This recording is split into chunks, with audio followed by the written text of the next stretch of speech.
Bir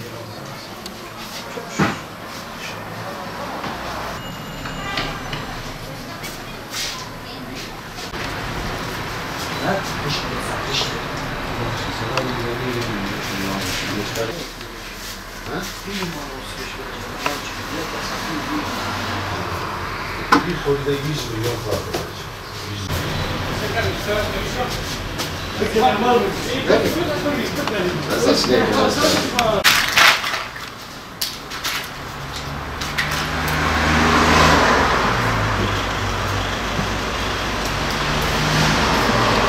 Her mevsim geçişinde zaten gribal enfeksiyonlar veya ateşli hastalıklar herkes geçirebilir. Soğuk algınlığı, nezle, gribal enfeksiyonlar her mevsim geçişlerinde vardır. Bunların önlemini alamayız. Yani bunların önlemini almak mümkün değildir. Biz önlemimizi alırız, başka bir birey hastalanır, bize bulaştırır. Bulaşıcı hastalıklardır bunlar.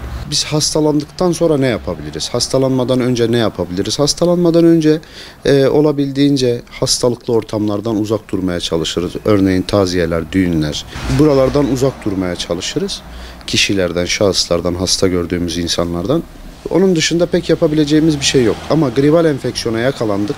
Tabii bu dönemde pandemide gribal enfeksiyon ile COVID-19 virüsü birbirine çok yakın hastalıklardır. Kimisi grip olup kendini eve kapatır. Ben COVID oldum diye veyahut da hastanelere akın ederler.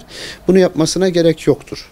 Gribal enfeksiyonda evde yapması gereken limon, sıcak su, nane, limon bu tür şeyleri kaynatıp içebilir. Bitkisel olarak takviye edebilir. Ne yapabilir? Örneğin bir tarif söyleyeceğim.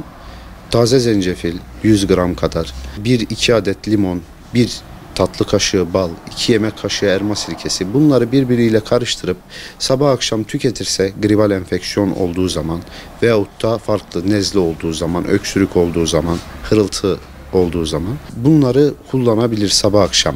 Enfeksiyonel bir hastalığa yakalanmadan önce de bunları kullanabilir. Koruyuculuğu arttırır. En azından bağışıklık sistemini güçlendirir. Hastalığa yakalandıktan sonra zaten 3-4 günde inşallah atlatacaktır bununla. Yani bu takviye edici gıdayla anlattığımız karışımı yaparlarsa daha hızlı bir şekilde atlatırlar. Şimdi en çok rağbet görenler nedir? Genelde öksürük için. Gribal enfeksiyonda öksürük çok fazla olur. Gribal enfeksiyonda öksürük fazla olduğu için genelde insanlar hatmi çiçeği, kekik, ada çayı bunlara yönelirler. Bir de faranjiti olan insanlar oluyor. Faranjit de boğazda gıcık yapar. Bunun için ada çayı genelde kullanılır. Bizim tavsiyemiz kekikten, yani kekik çok faydalıdır. Hem yemeklerimizin lezzetinde hem de öksürük için, solunum yolları enfeksiyonu için çok faydalıdır. 10 günden fazla, günde 1 bardak 10 günden fazla tüketilmemesini tavsiye ediyoruz. Sebebi ise vücuttaki D vitaminini emiyor. D vitaminini emdikten sonra bağışıklık sistemimiz zayıflar. İlk etapta yani 10 günlük kullanımda bağışıklık sistemini güçlendirici özelliğe sahiptir. 10 günden sonra vücut bunu kaldıramayıp tekrardan yani D vitaminini emebilir. Ada çayı, hatmi çiçeği, genelde rağbet görenler zencefildir, zerdeçaldır, bu tür şeylerdir. Ben bunların yanında çörek otu yağı da öneririm. Öksürük için, bronşit için, nefes darlığı için, hırıltılar için, enfeksiyonel hastalıklar için özellikle. Allah'ın izniyle bunlar faydalıdır. Yazın elektrik telleri gerginleşir. Kışın ile kendini bırakır. Biraz salaş olur. İnsan vücudu da öyledir. Sinir damarlarımız ve damarlarımız kışın biraz seyrelir, kendini bırakır. Salaş olur. Yazın ise daha gergin olur. Çünkü yazın kan akışı hızlıdır. Kan suludur. Kışın ise kan pıhtılaşır soğuklardan dolayı. Bundan dolayı bel fıtığı, romatizmal hastalıklar, boyun fıtığı gibi hastalıklar ortaya baş gösterir yani. Özellikle enfeksiyonel hastalıklar. Örneğin böbrek taşı, böbrek iltihaplanması, idrar yolu enfeksiyonları kışın kendini gösterir daha çok. Bunlar için ne yapabiliriz? Sırtımızı sıcak tutacağız. İlk önce yapmamız gereken budur.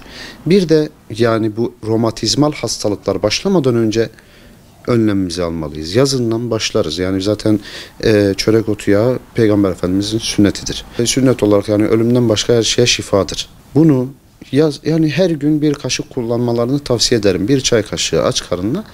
Kışın ise günde 2 çay kaşığı kullanın sabah akşam.